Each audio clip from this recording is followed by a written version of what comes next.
You want to write a Star Wars short film? Well, let's start with page one. A couple of things to think about. One, write compelling visuals. Two, hook your audience with conflict or the promise of conflict. And three, give your audience a reason to stick around and watch more of the film. I'll go deeper into those and much more in today's video. It's going to be a long one.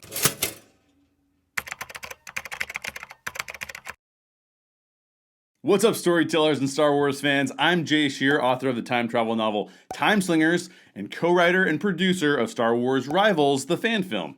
I've co-written 3 short films, co-produced 2 of those, and written around a dozen or so short film scripts, in addition to lots of other kinds of writing.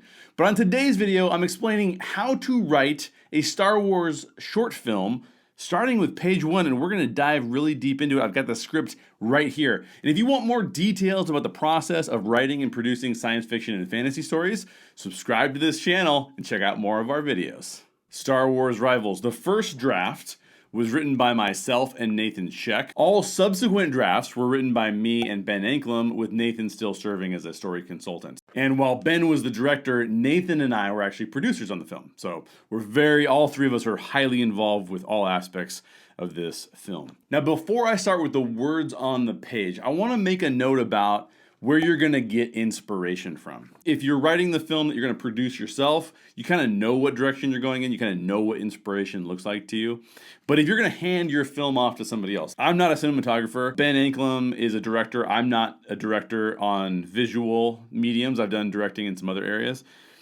But if you're going to hand it off, you have to know what it's going to look like before you just hand it off to somebody else, right? You want to be on the same page with your director and your other producers with how the film is going to look and feel. So let's talk a little bit about inspiration for your fan film. The first kind of inspiration comes from what you really enjoy watching and the visual quality that you want to see in your film.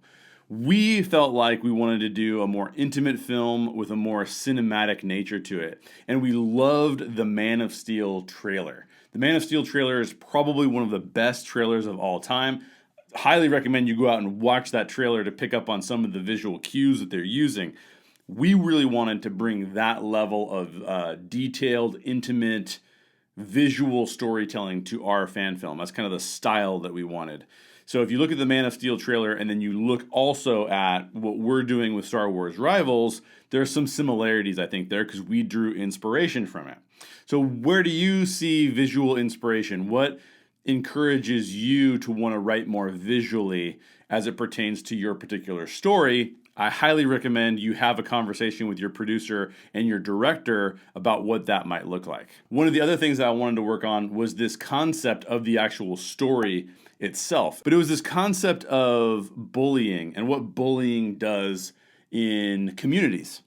And the impact that bullying has. And Star Wars is sort of synonymous with some of that because we have, Yoda tells us that fear is the path to the dark side, because fear leads to anger, which leads to hate, which leads to suffering, and then that's the path to the dark side. So we took that aspect of Star Wars mythology and lore, and then also took the real world situation about bullying. And I have a personal story about that I will tell you guys in a later video.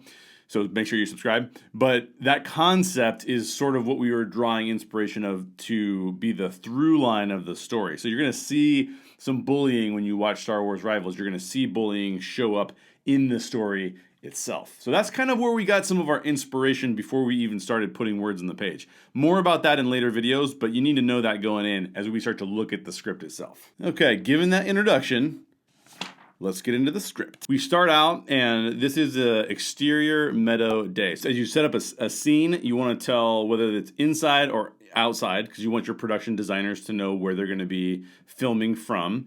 Then you want to know where you're actually filming, and then what time of day. And in this case, this is an exterior shot. We're in a meadow, and it's daytime. The wind rustles the long grass. All is at peace. Now, each word in this opening line is intentionally crafted. Remember I talked about the visual quality of the film? Well, the visual quality can work itself into the writing because you can inspire the people either reading it or the people who are going to direct your film. You can inspire them to think in the way that you are thinking as you visually set this up. Again, as a writer with film, you have to set up the film in a way that people reading and producing and working on your film in other roles will be able to understand what you're trying to communicate. So the wind rustles the long grass. That speaks to a more intimate shot. We're looking at the long grass and we're watching the long grass move. You obviously wouldn't be able to see that if the camera was pulled super far back. Without giving direction to the director, which you don't want to do, we are sort of laying the scene out for them to come up with a creative way of filming wind rustling the long grass. So we're kind of sending a visual cue there. And then we say that all is at peace, but we're going to shatter that peace in just 2 seconds. One of the things to do is to take inspiration from other films as well. Two of my favorite cinematic openings of all time are mostly non-verbal. Indiana Jones and the Raiders of the Lost Ark, a lot of non-verbal. They're walking through the rainforest, making their way. A lot of it's just visual cues of what they're seeing and what we're experiencing. There's not a lot of dialogue to start the film. Once Upon a Time in the West is even better in that regard. I love silence and letting the visuals speak for the tone, speak for the film, speak for all of those exciting things happening. But we didn't do that. I really do not love voiceovers. But this is where you make compromises because you can't always do the exact thing that you want. So we go from the exterior meadow day, the wind rustling in the long grass, all being at peace. And then at the same time, that voiceover starts to come in. Now, why a voiceover? Well, we entered this film in the Fan Film Awards, the Lucasfilm Star Wars Fan Film Awards. They had a limit of 5 minutes. You had to tell your entire story in just 5 minutes.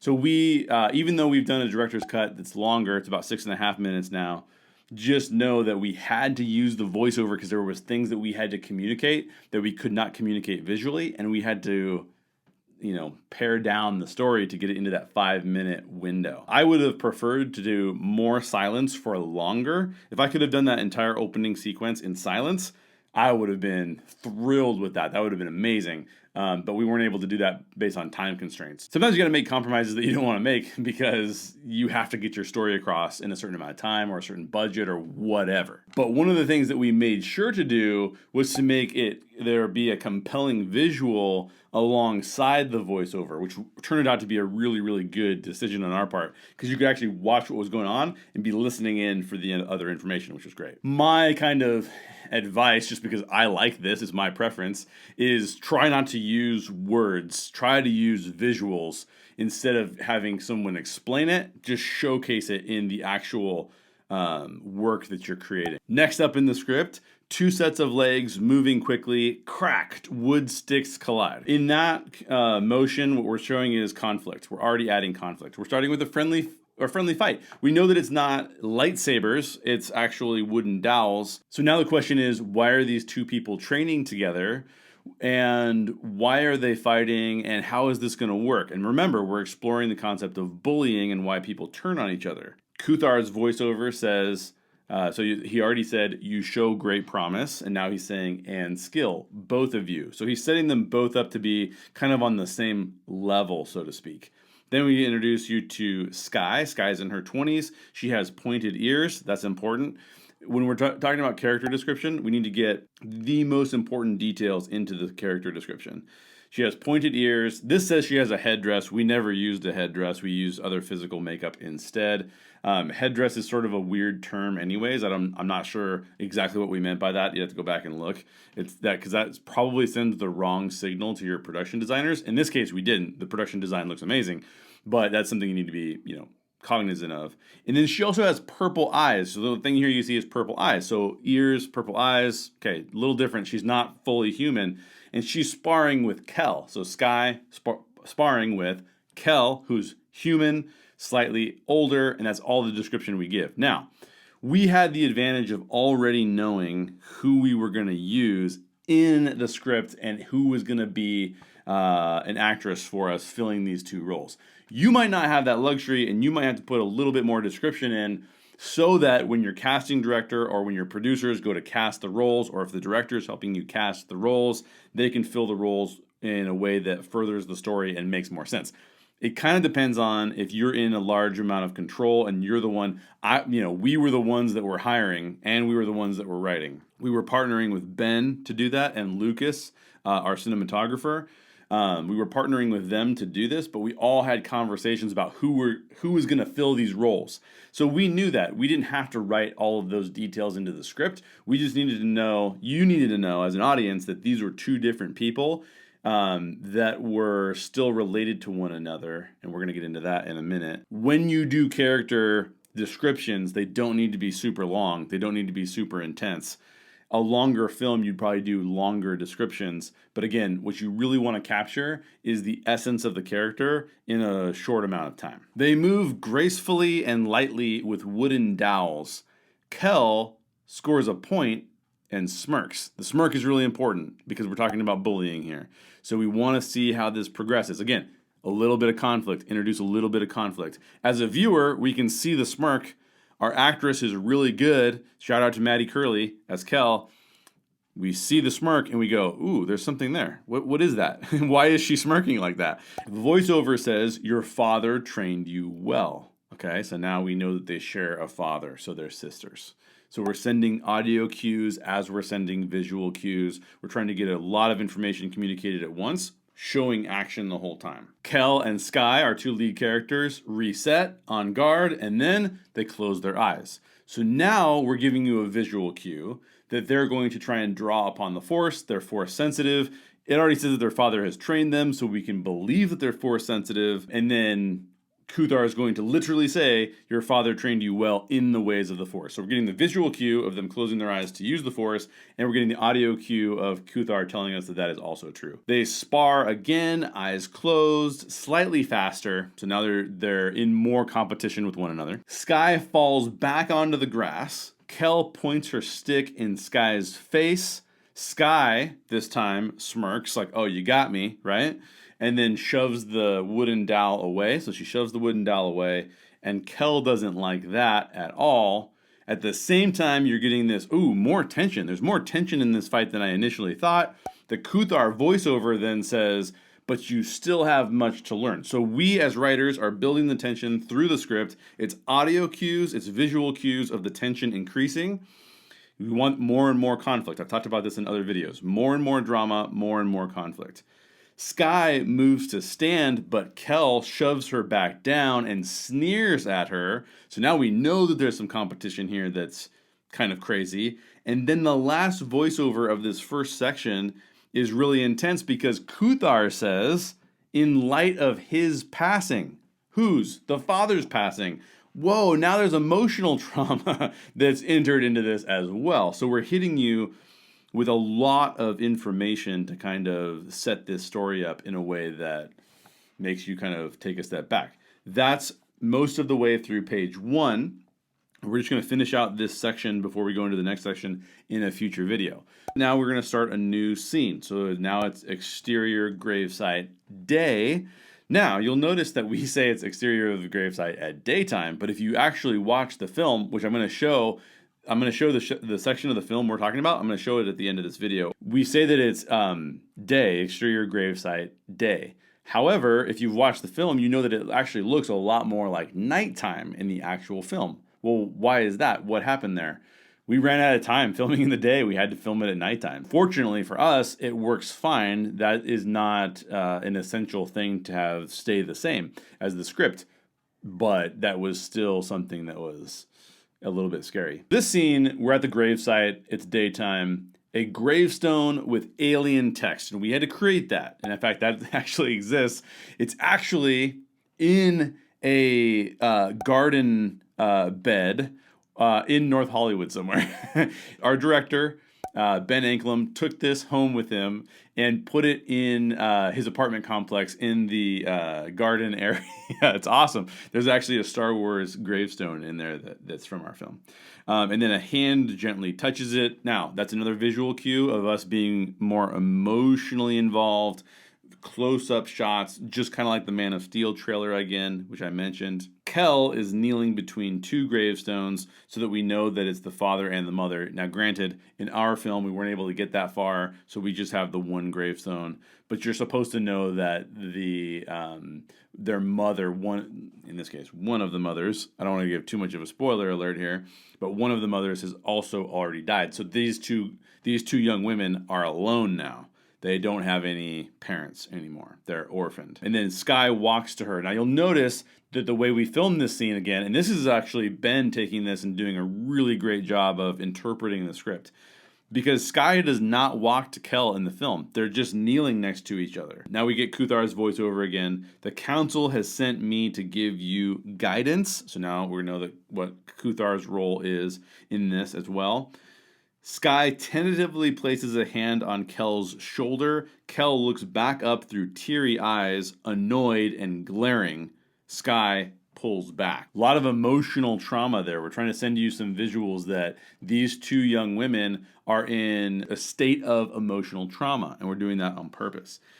And then you hear a woman's voice, and this is a voiceover. In the script, actually, it doesn't say voiceover. It should say voiceover, but it doesn't say voiceover, but that was what it would be. And it says Sky, right? And you get this, oh, this is another character now. What's going on here? And the voice is specifically calling to one of the young women and not the other one. The voice echoes through the gravesite, so we had to do that from an audio perspective too. And Sky looks up, but there's no one else around, and Kel doesn't notice at all. So what's going on? Well, as a visual cue, Sky is hearing something. We are hearing it as the audience, but it doesn't seem like Kel is hearing it at all. So Sky has the ability to hear this voice, and Kel doesn't. That is page 1. We're just going to finish out this last little bit here, just to continue this scene through just the first part of page 2. Kuthar says, and test your limits. So his last dialogue was, the council has sent me to give you guidance and test your limits. And that's the end of that scene. Now we're going to be back in the meadow, different part of the meadow, but again, we're back in the meadow, exterior, so we're outside in the meadow, it's daytime. Kuthar in Jedi robes and face tattoos stands before the two sisters. This is not a lot of information. Jedi robes and face tattoos, that doesn't give you much, right? Well, again, behind the scenes, what's actually happening this entire time is that as producers, Nathan and I are talking to Ben as the director, and Ben is a huge Star Wars fan, just like us. By the way, I wore my Boba Fett shirt today. Ben is a huge Star Wars fan. We're huge Star Wars fans, so this whole time we're talking to each other. Ben's doing a lot of work with some of the production designers to make sure he gets the visual cues really correct. We knew we were going to do that, and so it didn't need to say a lot in the script because Ben and Nathan and I had those conversations. So again, if you were handing this script off to a different director to work on, you would probably need to spell out what that looked like. You might have to give more visual cues to your makeup artists. But a lot of those conversations happen after you've handed that script off to your director and your production designer and your cinematographer and some of the other people who are helping produce what you're doing. So just know that like a lot of these conversations, it's not happening from the script, it's happening outside of the script itself. Kuthar is standing before the two sisters and he says, but now we can see him, so it's not a voiceover, but only one of you can become my apprentice. So that's the conflict. One of them is going to become his apprentice. Your performance in the next 2 challenges will determine who I accept. So they're going to go through some challenges. At the end of that, he's going to decide on who his apprentice is between the two of them. Now we have conflict. And now we know that the conflict has consequences because only one of them is going to only be able to make it through. Sky hangs on that word, acceptance. Sky hangs on that word. Now you don't see a lot of that visually in the film. When you watch it, you won't see that as much. But what you do see is that you see that Sky is not as confident as Kel is, and you see them when they exchange looks, it's fairly obvious that Kel, who we already saw being a little bit more of the bully, is now thinking, oh yeah, this is going to be easy for me. I'm going to totally take over what Sky is trying to accomplish. And then Kuthar, the final thing that closes out this scene, Kuthar says, since neither of you has ever constructed a lightsaber we'll start there. And that's going to lead us to what?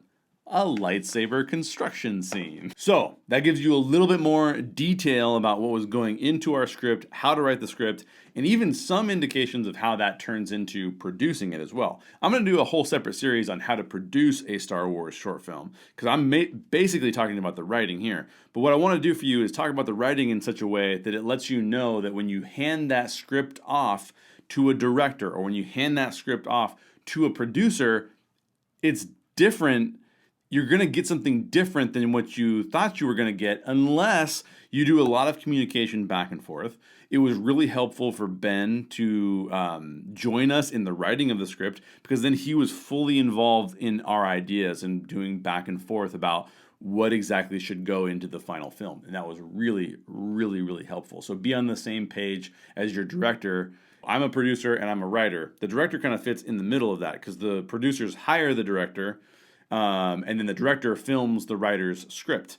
So as a producer and the writer, I have a lot more control than a normal writer might have over what gets put on the screen. So let's finish up with some takeaways. First, think visually, but recognize your time constraints. You want to get as much as possible across visually, but if you have time constraints, sometimes you have to do a voiceover. I would avoid voiceover if you can, because I don't like voiceover. I think it's more compelling to see it, but you can use it if you kind of have to, I would say.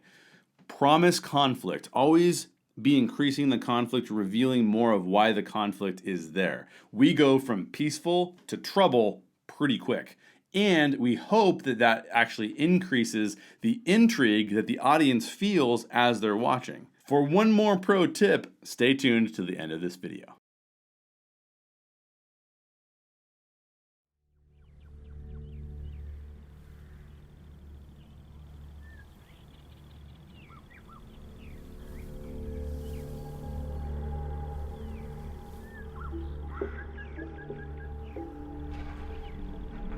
You show great promise and skill, both of you.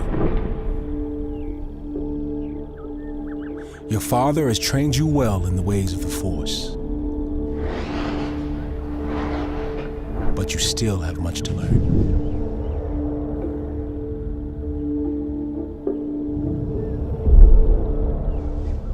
In light of his passing, the Council has sent me to give you guidance and test your limits.